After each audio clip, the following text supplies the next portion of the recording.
Hello everyone, आज हम लोग कॉलिगेटिव प्रॉपर्टी की सेकंड टॉपिक पढ़ने जा रहे हैं, एलिवेशन इन बॉइलिंग पॉइंट। क्या पढ़ने जा रहे हैं? Elevation in boiling point. Last lecture में हम लोगों ने पढ़ा था relative lowering in vapour pressure, उसके न्यूमेरिकल। कॉलिगेटिव प्रॉपर्टी बहुत मजेदार तरीके से हम लोगों ने खत्म किया था। कॉलिगेटिव प्रॉपर्टी में बताया था कि colligative property number of particle of solute पे डिपेंड करती है। मींस आपने कितने ज्यादा सॉल्यूट के पार्टिकल मिला के रखे हुए हैं। अगर आपके नंबर ऑफ पार्टिकल बढ़ते जा रहे हैं, इसका मतलब कॉलिगेटिव प्रॉपर्टी का मैग्नीट्यूड भी क्या होता जाएगा? बढ़ता जाएगा। तो ये सारी चीजें हम लोग देख चुके थे। अच्छा, कभी कभी कॉलिगेटिव प्रॉपर्टी हम लोग एक अलग तरीके का बिहेवियर शो करने लगती है number of particle of solute के डिसोसिएशन या एसोसिएशन की वजह से। Means in case of electrolyte के केस में, तब हम उसको कॉलिगेटिव प्रॉपर्टी ना बोल के एबनॉर्मल कॉलिगेटिव प्रॉपर्टी बोलते हैं। तो उसके बारे में हम लोग बिल्कुल अलग से बॉन्ड ऑफ फैक्टर के टॉपिक में पढ़ेंगे, बिल्कुल अलग से पढ़ेंगे। अभी हम जितनी भी कॉलिगेटिव प्रॉपर्टी पढ़ रहे हैं वो केवल एक नॉर्मल कॉलिगेटिव प्रॉपर्टी है। एबनॉर्मल कॉलिगेटिव प्रॉपर्टी सारी एक साथ हम लोग पढ़ेंगे जब हम लोग कॉलिगेटिव प्रॉपर्टी को खत्म कर देंगे। तो अब हम लोग का नेक्स्ट कॉलिगेटिव प्रॉपर्टी है colligative property number 2, elevation in boiling point. तो क्या होता है एलिवेशन इन बॉइलिंग पॉइंट? अच्छा, उसको समझने से पहले हमें यह समझना पड़ेगा कि बॉइलिंग पॉइंट क्या होता है। सबसे पहले हम ये देखने जा रहे हैं बॉइलिंग पॉइंट क्या होता है। तो यार बॉइलिंग पॉइंट क्या होता है? अगर हम बात करें what is boiling point, boiling point क्या होता है? तो बॉइलिंग पॉइंट जनरली यार छोटे क्लास से हम लोग को पढ़ाया जाता है कि बॉइलिंग पॉइंट क्या होता है। जब कोई लिक्विड बॉइल होने लगता है उसको हम क्या कहते हैं? बॉइलिंग पॉइंट कहते हैं। The temperature at which liquid boils. तो यार कब बॉइल होने लगेगा? ऐसे कोई लिक्विड का कोई पर्टिकुलर कंडीशन होगी ना, तो वो कंडीशन के अकॉर्डिंग जो डेफिनेशन बनने वाली है, डिटेल डेफिनेशन, वो हम पढ़ने जा रहे हैं कि क्या होता है बॉइलिंग पॉइंट, क्या होता है बॉइलिंग पॉइंट। तो बॉइलिंग पॉइंट समझने के लिए अभी देखो जरा जल्दी से हम लोग एक डायग्राम समझने जा रहे हैं। और ये चीज हम ऑलरेडी पढ़ चुके हैं, वेपर प्रेशर वाले लेक्चर में पढ़ चुके हैं, लेकिन आज हम दोबारा समझाने जा रहे हैं अच्छे से। अब देखो जरा, हमने क्या किया, एक कंटेनर ले लिया, ये कंटेनर ले लिया। अब इसको हमने क्या कर दिया, हीट करना स्टार्ट कर दिया, बर्नर लगाया और हीट करना स्टार्ट कर दिया। इसकी हीटिंग स्टार्ट कर दी।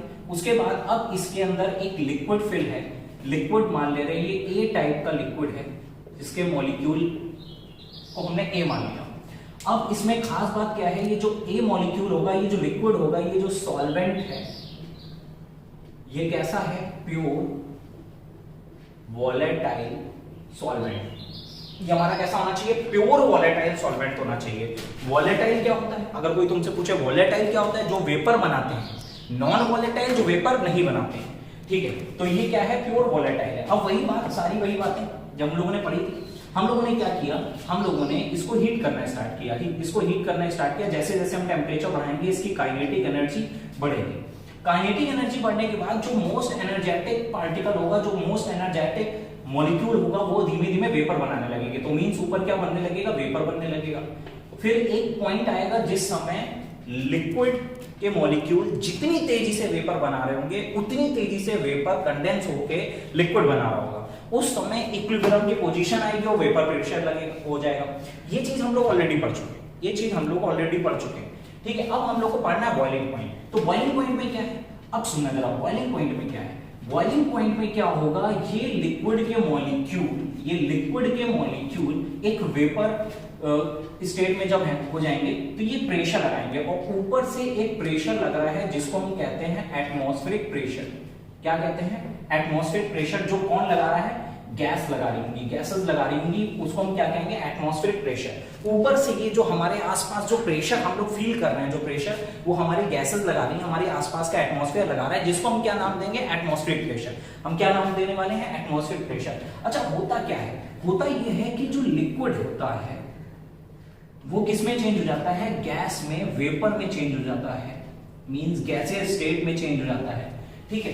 लिक्विड किस में चेंज हो रहा है? गैस में। अच्छा, जब भी ये कंडीशन आएगी कि लिक्विड किस में चेंज हो रहा है?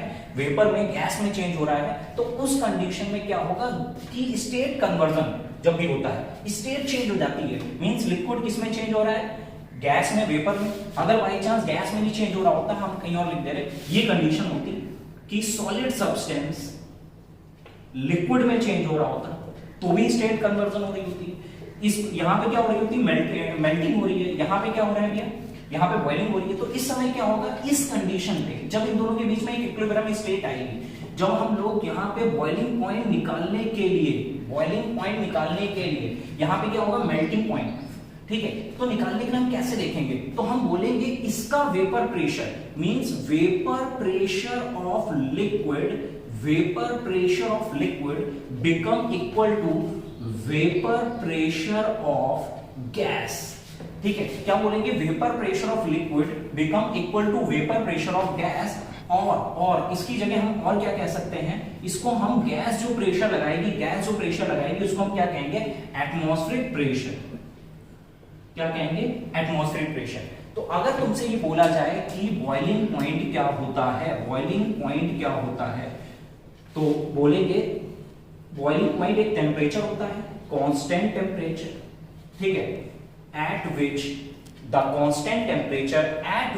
vapor pressure of liquid become equal to atmospheric pressure, ठीक है, एटमॉस्फेरिक प्रेशर। अब सुना जरा, लिक्विड का वेपर प्रेशर, जो लिक्विड के मॉलिक्यूल हैं, वेपर बना रहे हैं, वो जो प्रेशर है एटमॉस्फेरिक प्रेशर के जैसे ही बराबर आ जाएगा उसके जस्ट एक सेकंड बाद तुरंत क्या होने चालू हो जाएगा, वो बॉईल होना चालू हो जाएगा। उसी पॉइंट से वो बॉईल होने के लिए स्टार्ट हो गया, क्योंकि बस वो अब निकल रहा है, वो ऊपर आ जाएगा, बॉईल हो जाएगा, लिक्विड ऊपर आ जाएगा। तो हम क्या बोलने वाले हैं, हम ये बोलने वाले हैं कि वेपर, अगर कोई तुमसे पूछे बॉइलिंग पॉइंट क्या होता है, बॉइलिंग पॉइंट क्या होता है, तो भैया होता है temperature at which vapour pressure of liquid become equal to vapour pressure of gas, और बोले तो atmospheric pressure.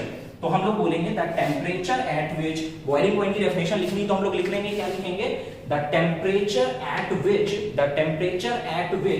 Vapour pressure of liquid become equal to atmospheric pressure. Atmospheric pressure के इक्वल हो जाएगा तो हम इसको क्या कहेंगे, बॉइलिंग पॉइंट कहेंगे। अब बॉइलिंग पॉइंट भी दो तरीके के, बॉइलिंग पॉइंट कितने हैं, दो तरीके के। एक बॉइलिंग पॉइंट होता है नॉर्मल बॉइलिंग पॉइंट, और एक simple boiling point word use किया है, नॉर्मल नहीं लगा रहा है। अच्छा, तो मतलब नॉर्मल बॉइलिंग पॉइंट कुछ डिफरेंस होगा, नॉर्मल वर्ड यूज किया है। तो नॉर्मल बॉइलिंग पॉइंट के समय क्या होता है, नॉर्मल बॉइलिंग पॉइंट के समय कंडीशन जो होती है वो ये होती है, vapour pressure of liquid become equal to atmospheric pressure, और वो हो जाता है एटमॉस्फेरिक प्रेशर, और जो कि होता है हमारा 1 atm। मींस हम कह सकते हैं vapour pressure of liquid become equal to 1। तो उस बॉइलिंग पॉइंट को हम क्या कहेंगे, नॉर्मल बॉइलिंग पॉइंट। उस टेम्परेचर को हम क्या कहेंगे, नॉर्मल बॉइलिंग पॉइंट। तो जिस समय vapour pressure of liquid become equal to 1, ठीक है, एटमॉस्फेरिक प्रेशर, और एटमॉस्फेरिक प्रेशर हम नॉर्मल मान ले रहे हैं। नॉर्मल एटमॉस्फेरिक प्रेशर कितना होता है, 1 atm। कितना होता है, 1 atm। इसके लिए अगर कोई केवल बॉइलिंग पॉइंट की डेफिनेशन पूछे तो बॉइलिंग पॉइंट की डेफिनेशन क्या होती है, तो बॉइलिंग पॉइंट की डेफिनेशन होगी vapour pressure of liquid become equal to vapour pressure of gas. Gas बोले तो एटमॉस्फेयर, तो बॉइलिंग पॉइंट क्या होता है, तो फाइनली बॉइलिंग पॉइंट की डेफिनेशन हमारी क्या बन गई, फिर से मैं रिपीट कर रहा हूं। हमने बोला था temperature at which vapour pressure of liquid become equal to atmospheric pressure, वो हमारा क्या होता है, बॉइलिंग पॉइंट। जब लिक्विड का vapour pressure atmospheric vapour pressure के इक्वल हो जाएगा, जब लिक्विड के मॉलिक्यूल जो वेपर बना रहे हैं उनका प्रेशर एटमॉस्फेरिक प्रेशर के इक्वल हो जाएगा, तो बॉयल होना चालू हो जाएगा। क्या होना चालू हो जाएगा, बॉयल। चलो अच्छा ठीक है, देखते हैं। इसका कुछ वेपर प्रेशर होगा, इसका वेपर प्रेशर हम मान ले रहे हैं vapour pressure of pure liquid, हमने मान लिया vapour pressure of pure liquid मान लिया P0। और यहां पे इसका जो बॉइलिंग पॉइंट आया है, यहां पे जो बॉइलिंग पॉइंट आया है, कहीं पे हम लिख ले रहे हैं इसका boiling point of pure solvent is equal to मान लिया TB0। तो देखो जो प्योर है उसको हम लोग नॉट से रिप्रेजेंट करते हैं, ठीक है, ताकि डिफरेंस हमें पता चल सके, हम लोग कंफ्यूज ज्यादा ना हो। हर जगह नॉट, जैसे प्योर लिक्विड का वेपर प्रेशर है तो P0, ठीक है, बॉइलिंग पॉइंट है प्योर लिक्विड का तो TB, T माने टेम्परेचर, B माने बॉइलिंग पॉइंट, ठीक है, नॉट, ठीक है। फ्रीजिंग पॉइंट होगा तो TF0, प्योर के लिए हम नॉट यूज करेंगे, प्योर के लिए हम क्या यूज करने वाले हैं, नॉट यूज करने वाले हैं। तो अब देखो जरा क्या है, ये बॉइलिंग पॉइंट हो गया। अब अगर इस वॉलेटाइल में हम कोई नॉन वॉलेटाइल चीज मिला दें, ठीक है, यहां पे हम कोई बी सब्सटेंस मिला रहे हैं, क्या मिलाने जा रहे हैं, बी सब्सटेंस मिलाने जा रहे हैं। तो जैसे ही हम इसमें, ये बी क्या है, नॉन वॉलेटाइल सॉल्वेंट, क्या है, नॉन वॉलेटाइल सॉल्वेंट। फिर से मैं कह रहा हूं ये क्या है, नॉन वॉलेटाइल सॉल्वेंट, क्योंकि मैंने बताया था कि जो कॉलिगेटिव प्रॉपर्टी होती है, कॉलिगेटिव प्रॉपर्टी, उसमें आपको सॉल्वेंट नॉन वॉलेटाइल ही लेना है। मैंने बताया था कि नॉन वॉलेटाइल ही लेना है, कॉलिगेटिव प्रॉपर्टी के लेक्चर में मैंने बताया था। तो नॉन वॉलेटाइल ही लेना है, तो नॉन वॉलेटाइल अब इसमें मिलाने जा रहे हैं। तो हमारा ये क्या है, सॉल्यूट, ये हमारा क्या हो गया, सॉल्यूट। तो अब हमने सॉल्यूट ले लिया, हम लोगों ने नॉन वॉलेटाइल सॉल्यूट इसमें मिला दिया। तो नॉन वॉलेटाइल सॉल्यूट मिला दिया, तो अब क्या बनेगा, तो फिर से देख रहे हैं कि कॉलिगेटिव में नॉन वॉलेटाइल सॉल्यूट होना चाहिए। कैसा होना चाहिए, नॉन वॉलेटाइल सॉल्यूट, तभी कॉलिगेटिव प्रॉपर्टी आएगी। अब जैसे इसमें मिला देंगे तो अब हम लोग का क्या होने वाला है, ये हमारा सॉल्यूशन बन गया, ये हमारा सॉल्यूशन बन गया। अब इस सॉल्यूशन में ए के मॉलिक्यूल भी हैं, बी के मॉलिक्यूल भी हैं, ए के हैं, बी के हैं, ए के मॉलिक्यूल भी हैं। ये हमारा क्या बन गया, सॉल्यूशन। ठीक है, अब इसमें देखते हैं जरा, अब देखते हैं कि इसका बॉइलिंग पॉइंट और इसके बॉइलिंग पॉइंट में दोनों में डिफरेंस क्या है, इसका वेपर प्रेशर और उसके वेपर प्रेशर में डिफरेंस क्या है। तो अब हम क्या करने जा रहे हैं, हम इसको हीट करने जा रहे हैं। हमने इसको हीट करना स्टार्ट कर दिया। तो जैसे ही हमने इसको हीट करना स्टार्ट किया, हीट होना स्टार्ट हुआ, टेम्परेचर मिला, इसके मॉलिक्यूल भी क्या बनाने लगेंगे, वेपर बनाने लगेंगे। इसके मॉलिक्यूल भी क्या बनाने लगेंगे, वेपर बनाने लगेंगे। इसके मॉलिक्यूल वेपर बना रहे होंगे, क्या उसी स्पीड से वेपर बन रहा होगा, क्या उतना ही वेपर बन रहा होगा। तो अब अगर हम बात करें तो यहाँ पे ए सारे के सारे कैसे थे, वॉलेटाइल थे। यहाँ पे ये तो वॉलेटाइल है, ये नॉन वॉलेटाइल है, ये वॉलेटाइल है लेकिन ये नॉन वॉलेटाइल है, ये वॉलेटाइल है। तो केवल ये लोग वेपर बनाएंगे, ये लोग वेपर नहीं बनाने वाले। मींस अगर हमने बार बार, मैंने हर लेक्चर पे आपको समझाया है कि अगर आपने इसको x हीट दी, अगर आपने इसको x हीट दी, तो x हीट सारी की सारी हीट किसके पास जा रही है, केवल A टाइप के मॉलिक्यूलों के पास जा रही है। यहां पे अगर आपने इसको x हीट दी तो वो B टाइप के मॉलिक्यूल के पास भी जा रही है, A टाइप के मॉलिक्यूल के पास भी जा रही है। लेकिन B टाइप के मॉलिक्यूल की हीट बढ़ने से वेपर में कोई फर्क नहीं पड़ने वाला है, क्योंकि वो तो वेपर बनाने नहीं वाले, नॉन वॉलेटाइल वेपर नहीं बनाता। इसका मतलब B वाले वेपर नहीं बनाने वाले हैं। तो आप जो हीट दे रहे हो, जितनी हीट आपने यहां दी उतनी हीट आपने यहां दी, लेकिन यहां की हीट कुछ पार्ट आपका खराब चला गया, वो आपके यूज में नहीं आने वाला है। यूज में क्यों नहीं आने वाला है, क्योंकि वो बी टाइप के मॉलिक्यूल हीट ले लेंगे, मोशन बढ़ाएंगे, कोलिजन बढ़ाएंगे, टकराएंगे ज्यादा, लेकिन वो वेपर नहीं बनाएंगे। वेपर कौन केवल बनाएगा, ए वाला। तो अब देखो यहां पे वेपर बनने का ज्यादा चांस है कि वहां पे वेपर बनने के ज्यादा चांस है यहां पे। तो यहां पे जो वेपर प्रेशर आएगा, ये वेपर प्रेशर कैसा आएगा, हाई, क्योंकि वेपर ज्यादा बनेगा तो प्रेशर भी ज्यादा लगेगा। लेकिन अगर हम यहां की बात करें, तो यहां पे जो वेपर बनेगा वो वेपर कैसा बनेगा, अगर हम बात करें वेपर प्रेशर ऑफ सॉल्यूशन, जिसको हम मान ले रहे हैं PS, ये वैल्यू क्या आएगी, लो आएगी। उसके कंपैरिजन में इसके रिलेटिव, इसके रिस्पेक्ट में कम आएगी। यही तो था relative lowering in vapour pressure, lowering in vapour pressure में यही पड़ा था। और जिसके रिस्पेक्ट में देखते थे तो relative lowering in vapour pressure. तो है क्या बात, क्या है यहाँ पे कि P0 ज्यादा था, PS कम है। तो अभी देखना जरा, मैं यहां लिख रहा हूं, तो जो होगा P0 is greater then PS, P0 is greater then PS। Means क्या हुआ है कि वेपर प्रेशर में डिक्रीमेंट हो गया है, डिक्रीमेंट हुआ है, डिक्रीज हो गया है।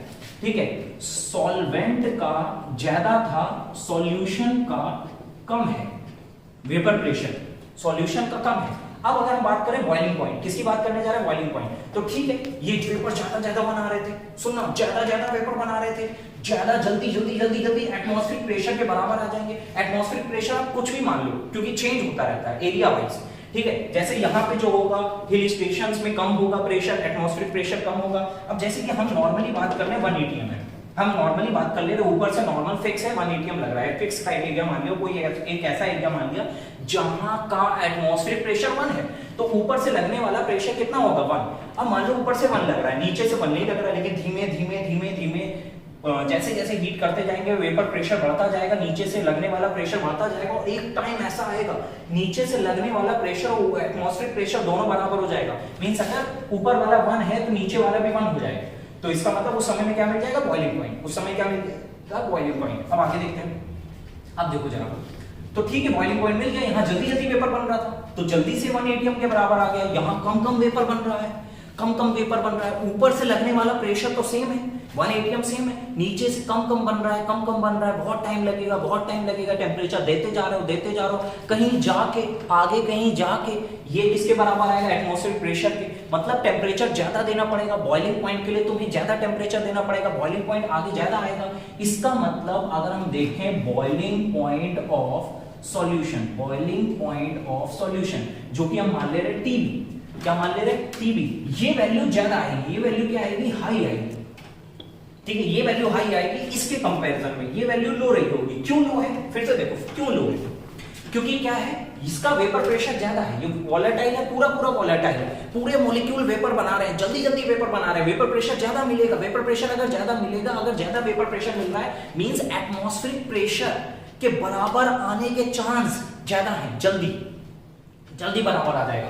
और जल्दी बराबर आ जाएगा मींस जल्दी से हमें बॉइलिंग पॉइंट मिल जाएगा, ज्यादा टेम्परेचर नहीं देना पड़ेगा, बॉइलिंग पॉइंट कम।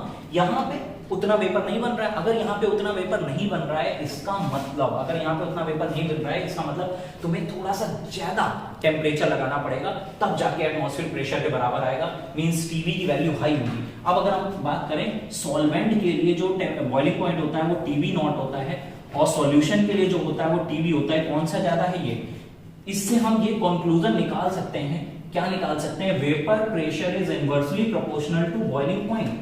वेपर प्रेशर इनवर्सली प्रोपोर्शनल होता है बॉइलिंग पॉइंट के, वेपर प्रेशर इनवर्सली प्रोपोर्शनल होता है बॉइलिंग पॉइंट के। लेकिन इस ये बात तो हमें समझ आ गई कि वेपर प्रेशर इनवर्सली प्रोपोर्शनल होता है बॉइलिंग पॉइंट के, लेकिन अभी बहुत अच्छे अच्छे हम कंक्लूजन निकालने वाले हैं। अगर हम बात करें कि डेल्टा टी कितना ज्यादा बॉइलिंग पॉइंट में चेंजमेंट आया है, बॉइलिंग पॉइंट में कितना ज्यादा चेंजमेंट आया है, उतना ही ज्यादा चेंजमेंट आएगा डेल्टा टीबी में। किसमें आएगा, डेल्टा टीबी। अच्छा ये डेल्टा टीबी क्या है, डेल्टा टीबी हम यहां से निकाल ले रहे हैं, यही elevation in boiling point. Delta TB हमारा हो जाएगा elevation in boiling point. Boiling point में कितना ज्यादा एलिवेशन हुआ है, कितना ज्यादा बॉइलिंग पॉइंट बढ़ गया है, तो कितना ज्यादा बढ़ गया, हमेशा हम क्या करते हैं, हाई वैल्यू से लो वैल्यू को माइनस करते हैं। तो हम क्या करेंगे, टीबी माइनस टीबी नॉट। ठीक है, किसी किसी बुक में इसको टीबी के साथ साथ इसकी जगह टीएस लिखा होता है। क्या लिखा होता है, टीएस। तो टीएस माइनस टीबी नॉट, ठीक है, टीएस माइनस टीबी नॉट किसी किसी बुक में। तो आप ऐसे लिख लो चाहे ऐसे लिख लो, अगर ये मानना है ये मानना है, जैसे मानना है वैसे लिए हम लोग के लिए फॉर्मूला है फिक्स। ठीक है, कितना ज्यादा चेंजमेंट हुआ है। अब देखो जितना ज्यादा वेपर प्रेशर कम होगा, जितना ज्यादा वेपर प्रेशर कम होगा, इसका वेपर कम बनेगा, उतना ज्यादा बॉइलिंग पॉइंट आएगा। मींस दोनों के चेंजमेंट, अगर इसका चेंजमेंट ज्यादा आया है तो इसका भी चेंजमेंट ज्यादा आएगा। और ये changement delta TB directly proportional है डेल्टा पी के, ये चेंजमेंट डायरेक्टली प्रोपोर्शनल किसके होगा, तो आपने देखा था relative lowering in vapour pressure जो था, relative lowering in vapour pressure, अभी मैंने बताया था मोलैलिटी। ठीक है, मोल फ्रैक्शन के इक्वल आया था और उसको बाद में मैंने कन्वर्ट किया था मोलैलिटी में। किसमें, डाइल्यूट सॉल्यूशन में मैंने किया था, डाइल्यूट सॉल्यूशन में क्या किया था मैंने, मोलैलिटी में। तो ये जनरली डाइल्यूट सॉल्यूशन के लिए देखा जाता है, इसका मतलब डेल्टा टीबी डायरेक्टली प्रोपोर्शनल होगा मोलैलिटी के। अभी देखो इसको इतना नोट कर लो, फिर हम आगे बताते हैं। ठीक है, इतना नोट कर लो तुम लोग, इसको स्क्रीनशॉट खींच लो और उसके बाद इसकी डेफिनेशन जरूर लिख लेना, इसकी डेफिनेशन लिख लेना जो मैंने बोली थी। बॉइलिंग पॉइंट की डेफिनेशन क्या होती है, तो the temperature at which vapour pressure of liquid become equal to atmospheric pressure. ठीक है, एटमॉस्फेरिक प्रेशर के बराबर हो जाए। और हाँ, ये बोल रहा था कि जैसे लिक्विड वेपर बना रहा है तो बॉइलिंग पॉइंट मिल रहा है। अगर मान लो कि सॉलिड लिक्विड बना रहा हो, या हम कह रहे हैं उल्टा कह रहे हैं, लिक्विड सॉलिड बना रहा हो, ठीक है, जैसे वाटर है और आइस में कन्वर्ट हो रहा है, फ्रीजिंग के केस आ रहा है, तो यहां पे तुम्हें जो पॉइंट मिलेगा वो क्या मिलेगा, फ्रीजिंग पॉइंट। उस समय डेफिनेशन क्या बनाओगे, फ्रीजिंग पॉइंट की। देखो इसी से कोरिलेट करा रहा हूं, हमने कहा था जिस फॉर्म में चेंज हो रहा है उनके वेपर प्रेशर इक्वल होते हैं। ठीक है, जिस फॉर्म में लिक्विड गैस में चेंज हो रहा है तो उन दोनों के, लिक्विड का वेपर प्रेशर गैस का इक्वल होगा। यहां पे vapour pressure of liquid is equal to vapour pressure of solid. ठीक है, फ्रीजिंग पॉइंट, यहां पे जो टेम्परेचर आएगा, यहां पे इस कंडीशन पे जो टेम्परेचर आएगा उसको हम कहेंगे फ्रीजिंग पॉइंट। अभी हम लोग पढ़ेंगे डिप्रेशन इन फ्रीजिंग पॉइंट, उसमें ये पॉइंट पढ़ेंगे। अभी मैंने इन दोनों को इसलिए समझा दिया, क्यों समझा दिया, क्योंकि मैं ये बताना चाह रहा था कि जो लिक्विड को वेपर में या गैस में चेंज करोगे तो जो तुम्हें बॉइलिंग पॉइंट मिलेगा, ये वो पॉइंट होता है जिसमें दोनों के वेपर प्रेशर इक्वल होंगे। ठीक है, इस समय भी दोनों के वेपर प्रेशर इक्वल होंगे, फ्रीजिंग पॉइंट में भी दोनों के वेपर प्रेशर इक्वल होंगे, लेकिन उस समय लिक्विड और सॉलिड का होगा, क्योंकि लिक्विड सॉलिड में बदल रहा है। बॉइलिंग में लिक्विड गैस में बदल रहा है, तो लिक्विड का वेपर प्रेशर और गैस का वेपर प्रेशर क्या हो जाने वाला है, इक्वल हो जाने वाला है। ठीक है क्लास, इसको आपने नोट कर लिया, इसको रब करके मैं आगे बताने वाला हूं, देखना जरा। तो अब देखो, ये हम लोगों ने देखा था। ठीक है, अच्छा मोलैलिटी क्या होती है? मोलैलिटी कंसंट्रेशन होती है, कौन सी किस टाइप की कंसंट्रेशन होती है? तो मोलैलिटी आपको पता होगा, number of moles of solute, number of moles of solute upon, ठीक है, weight in KG of solvent, weight in KG of solvent. ठीक है, तो कहीं ना कहीं मोल्स ऑफ सॉल्यूट पे डायरेक्टली प्रोपोर्शनल है। हमने कहा था कि जो कॉलिगेटिव प्रॉपर्टी होती है, जितनी भी कॉलिगेटिव प्रॉपर्टी होती हैं, वो डायरेक्टली प्रोपोर्शनल होती है number of moles of solute या number of particle of solute. ये सारी चीजें मैं ऑलरेडी बता चुका था। अब देखो ग्राफ से समझते हैं, कुछ चीजें हम लोग ग्राफ से समझते हैं, ग्राफ से कुछ एनालिसिस निकालते हैं। अब सबसे पहले हमने यहाँ क्या किया, एक ग्राफ बनाने जा रहे हैं। ये हमारा टेम्परेचर का पॉइंट मान लिया हम लोगों ने, और ये जैसे जैसे हम ऊपर जाएंगे हमारा वेपर प्रेशर, ये मान लिया वेपर प्रेशर का, और ये हमने मान लिया टेम्परेचर का।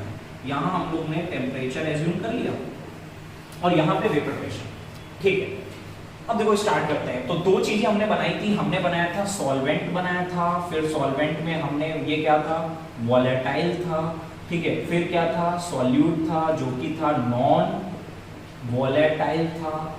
ठीक है, इसको हमने इसमें मिलाया था और हमारा क्या बन गया था, सॉल्यूशन बन गया था। ठीक है, ये क्या बन गया था, सॉल्यूशन बन गया था। अब हम लोगों ने बोला, देखा था कि जो इसका वेपर प्रेशर था, इसका वेपर प्रेशर था, ये क्या था, P0 था, और इसका वेपर प्रेशर क्या था, PS था। इन दोनों में अगर हम कंपैरिजन करें कि P0 ज्यादा था कि PS ज्यादा था, तो ये ज्यादा वेपर बना रहा था, वो वेपर कम बना रहा था। अगर हम बॉइलिंग पॉइंट कंपेयर करें, बॉइलिंग पॉइंट कंपेयर करें तो क्या होगा, इसका बॉइलिंग पॉइंट हमने TB0 माना था और इसका बॉइलिंग पॉइंट हमने T माना था।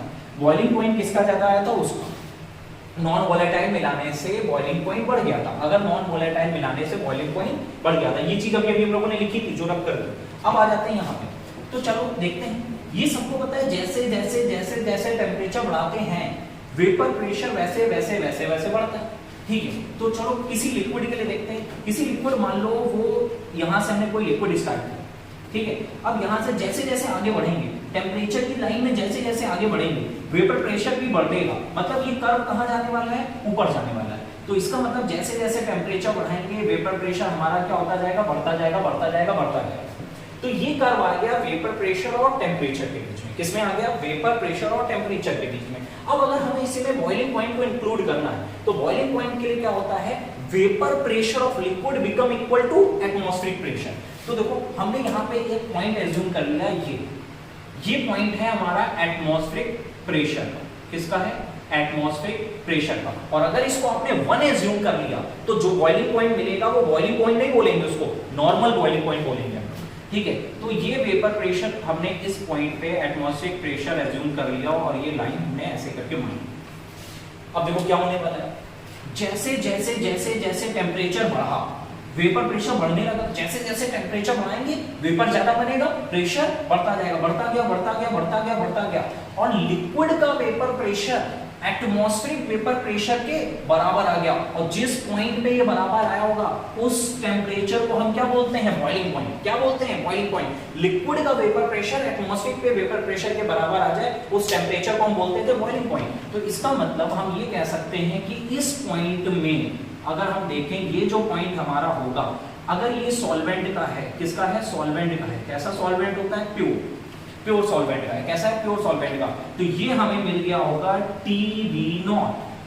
TB0 क्या है, boiling point of pure solvent. क्या है, प्योर सॉल्वेंट। अब सुना, अब हम बनाने जा रहे हैं सॉल्यूशन का, इसी में क्या बनाने जा रहे हैं सॉल्यूशन का। तो अब देखो सॉल्यूशन में क्या होता है, सॉल्यूशन में वेपर प्रेशर कम हो जाता है, वेपर प्रेशर कम हो जाता है। इसी पॉइंट से सॉल्यूशन को अगर हमें बनाना हो तो वेपर प्रेशर, अब ये नया जो ग्राफ आएगा सॉल्यूशन का वो ऊपर से आएगा कि नीचे से, ऊपर से तब आता है जब वेपर प्रेशर बढ़ जाता, वेपर प्रेशर बढ़ जाता, वेपर प्रेशर ऊपर जाने में बढ़ रहा है, इंक्रीज हो रहा है ना।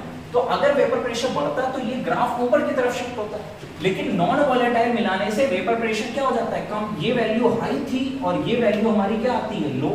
तो वेपर प्रेशर कम हो गया, वेपर प्रेशर कम हो गया मींस क्या होगा, ये पूरा ग्राफ नीचे शिफ्ट हो जाएगा। अब अगर हम बोले इस पॉइंट से स्टार्ट हो रहा था वो नीचे, कहीं भी नीचे से, तो हम मान ले रहे यहां से स्टार्ट हुआ। अब क्या हुआ, यहां से स्टार्ट हुआ है सॉल्यूशन का, सॉल्यूशन का, लेकिन टेम्परेचर बढ़ाने से चाहे वो सॉल्वेंट हो चाहे वो सॉल्यूशन हो, उसका वेपर प्रेशर तो बढ़ेगा ही। इसका वेपर प्रेशर बढ़ेगा बढ़ेगा बढ़ेगा बढ़ेगा बढ़ेगा बढ़ेगा और कहीं ना कहीं जाके ये भी, कभी ना कभी जाके ये भी, यहाँ पे जो हमने सॉल्यूशन बनाया था, लिक्विड का वेपर प्रेशर एटमॉस्फेरिक के वेपर प्रेशर के बराबर होगा।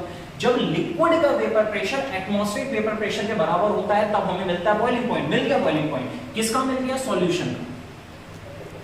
किसका मिल गया, सॉल्यूशन का। तो ये जो बॉइलिंग पॉइंट आया है ये होगा TB। ये क्या होगा, TB। अच्छा देखो इसका बॉइलिंग पॉइंट क्या है, इसका बॉइलिंग पॉइंट इतना है और इसका बॉइलिंग पॉइंट इतना है, मतलब ग्राफ से समझ आ रहा है कि सॉल्वेंट का बॉइलिंग पॉइंट कम था, सॉल्यूशन का बॉइलिंग पॉइंट ज्यादा। वो तो हम लोगों ने ऑलरेडी देखा हुआ था, ग्राफ से भी समझ लिया, डायग्राम से भी समझ लिया।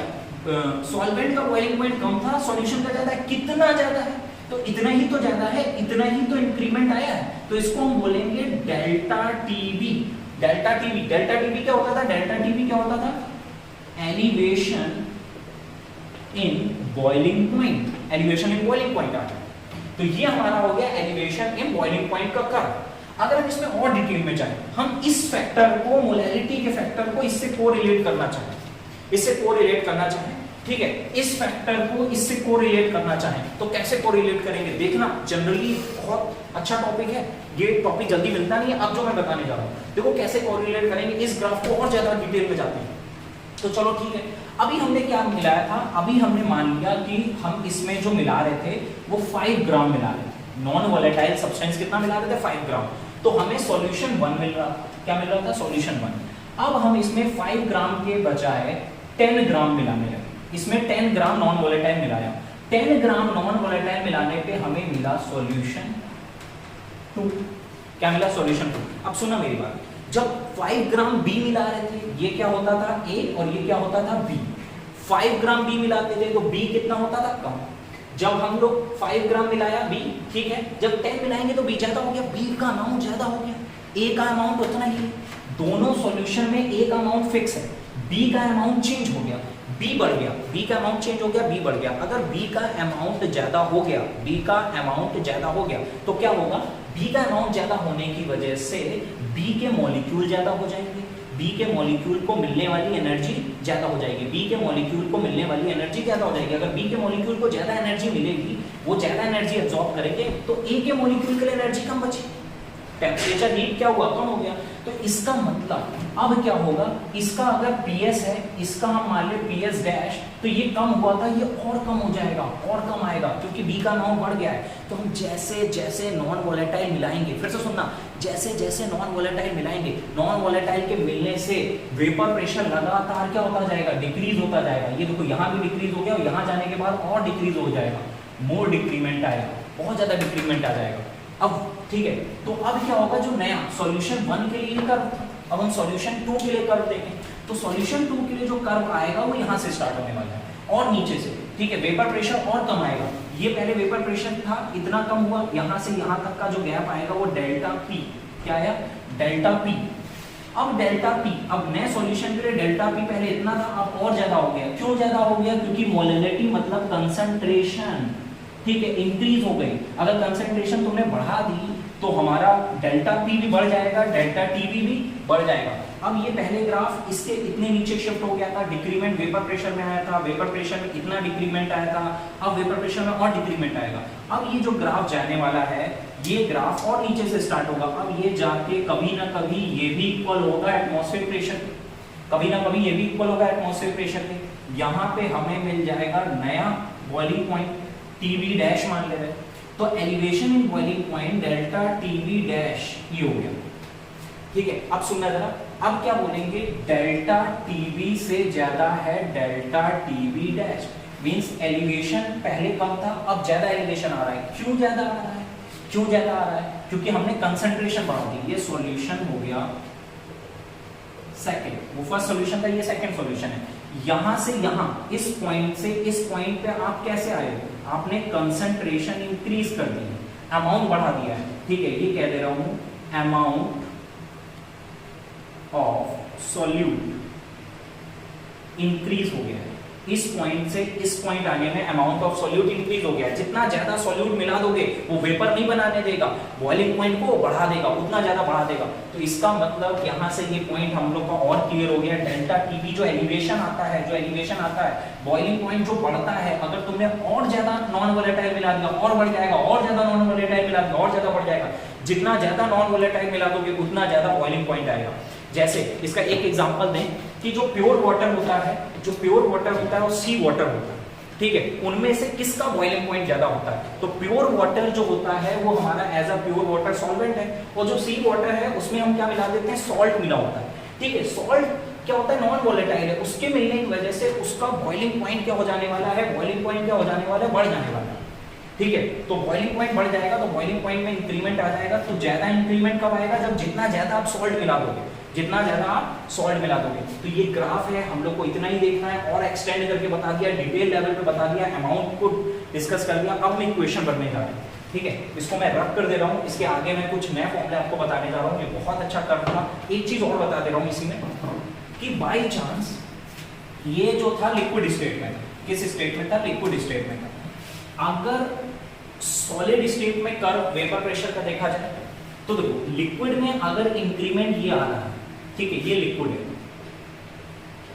मान लो कोई प्योर लिक्विड है, ठीक है, ये वेपर प्रेशर था और ये टेम्परेचर। जैसे जैसे हम टेम्परेचर बढ़ाएंगे वेपर प्रेशर बढ़ता जाएगा। अब क्या होगा, लिक्विड है, लिक्विड है, अगर हम पीछे हैं, मान लो यहां से पीछे हैं, टेम्परेचर कम करते जा रहे हैं, वेपर प्रेशर कम होता जा रहा है, कम होता जा रहा है, कम होता जा रहा है। एक टाइम ऐसा आएगा कि लिक्विड किस में बदल जाएगा, सॉलिड। इस पॉइंट के बाद वो क्या बदल जाएगा, सॉलिड, सॉलिड में बदल जाएगा। अब ये जो आएगा वो ऐसा, अब देखो ये क्या है, दोनों में चेंजमेंट क्या है, ये और इसमें चेंजमेंट है। यहाँ पे जो वेपर टेम्परेचर के साथ वेपर प्रेशर चेंज हो रहा है, यहाँ पे क्या हो रहा है कि देखो बहुत धीमे धीमे धीमे धीमे चेंजमेंट आ रहा है। इसमें जो चेंजमेंट आ रहा है ना वो बहुत तेज चेंजमेंट आ रहा है, इसका स्लोप ज्यादा है। तो जो सॉलिड का वेपर प्रेशर का स्लोप होता है, स्लोप ऑफ सॉलिड, ठीक है, in case of vapour pressure is greater then slope of liquid, liquid के कंपैरिजन में ज्यादा होता है। ये आपको पढ़ेंगे फ्रीजिंग पॉइंट, फ्रीजिंग पॉइंट में और डिटेल में समझाएंगे, अभी समझ नहीं आया तो कोई बात नहीं। हम लोग अभी हम पढ़ेंगे फ्रीजिंग पॉइंट, तो इसको मैं रख करके कुछ नए फॉर्मूले आपको बता देता हूँ। तो delta TB directly proportional to M, अभी हम लोगों ने देखा था। इस फॉर्मूले को हम ड्राइव करने जा रहे हैं, इसका पूरा फॉर्मूला निकालने जा रहे हैं। तो इसको पूरे फॉर्मूले को ड्राइव करेंगे तो क्या होगा, देखो जैसे डायरेक्टली प्रोपोर्शनल का कांस्टेंट हटता है, तो कभी भी डायरेक्टली प्रोपोर्शनल का साइन हटेगा तो सबको पता है कांस्टेंट आएगा। जब भी डायरेक्टली प्रोपोर्शनल का साइन हटेगा तो ये क्या आ जाता है, कांस्टेंट आ जाता है। नॉर्मल सी बात है, छोटे क्लास से पढ़ा है। लेकिन वो कांस्टेंट क्या आने वाला है, तो delta TB is equal to KB into M, means क्या आने वाला है, वो कांस्टेंट क्या आने वाला है, केवी। अब इस केवी को कहेंगे क्या, इस केवी का नाम क्या होगा, इस केवी के बारे में डिटेल डिस्कशन अभी हम लोग करने जा रहे हैं। ये हमारी क्या है, मोलैरिटी है। तो अगर ये मोलैरिटी है तो इसके बारे में देखो हम और देखने जा रहे हैं, delta TB is equal to KV. और मोलैरिटी का फॉर्मूला हम लोगों ने पढ़ा था वेट, ठीक है, मोलैरिटी का फॉर्मूला क्या पढ़ा था, अगर मोल्स के टर्म में बोले तो मोल्स ऑफ सॉल्यूट, ठीक है, moles of solute upon capital W, weight of solvent, weight of solvent. और वो भी किसमें होता था, वेट ऑफ सॉल्वेंट भी किसमें होता था, केजी में। इसको और ज्यादा डिस्क्राइब करना है तो आप ये भी कह सकते हो, ठीक है, मोल को क्या लिख सकते हैं, weight upon molecular weight, weight upon molecular weight, ये किसका है, solute, weight upon molecular weight किसका है, सॉल्यूट का, ठीक है, इनटू ये क्या है, कैपिटल डब्ल्यू है, किसका है, सॉल्वेंट का, इनटू 1000 अगर इसको हम ग्राम में करें, अगर इसको हम क्या करते हैं, ग्राम में करते हैं, ठीक है। तो ये एक फॉर्मूला बन गया, ये एक फॉर्मूला बन गया। ये फॉर्मूला किसके लिए है, ये फॉर्मूला अभी हम लोगों ने निकाला है, ये फॉर्मूला है फॉर नॉन वोलेटाइल ठीक है, नॉन इलेक्ट्रोलाइट। अगर इलेक्ट्रोलाइट होगा तो उसमें आई आ जाएगा, इलेक्ट्रोलाइट में क्या हो जाएगा, आई। एलिवेशन जो होगा वो हमारा कॉलिगेटिव प्रॉपर्टी से बन जाएगा एबनॉर्मल कॉलिगेटिव प्रॉपर्टी, उसको आगे बढ़ेंगे। तो अभी इस केबी को हम क्या कहते हैं, इस केबी का क्या नाम है, इस केबी को हम क्या कहते हैं, ये होता है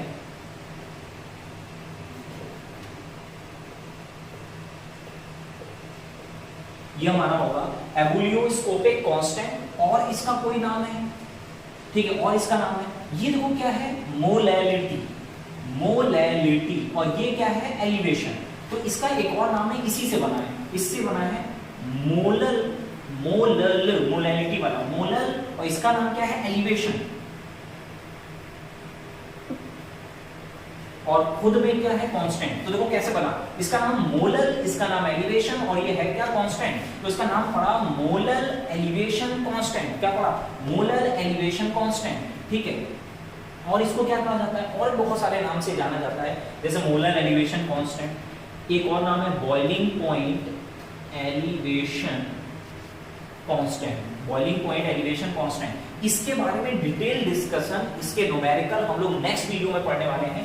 अभी हम लोग क्या करने वाले हैं, इसकी डेफिनेशन हम देख लेते हैं। इसकी डेफिनेशन देखते हैं, तो डेफिनेशन देखने के लिए क्या होगा कि अगर मोलैलिटी 1 ले लें, ठीक है, अगर मोलैलिटी 1 ले लें for 1 molar solution, elevation in boiling point is known as molar elevation constant. या ये भी कह सकते हैं, अगर 1 मोल इलेक्ट्रोलाइट डिसॉल्व कर रहे हैं 1 kg सॉल्यूशन में, 1 मोल, ठीक है, सब्सटेंस डिसॉल्व कर रहे हैं, तो यहां से हम देखो, इससे हम इसकी डेफिनेशन बनाने जा रहे हैं, केबी की डेफिनेशन।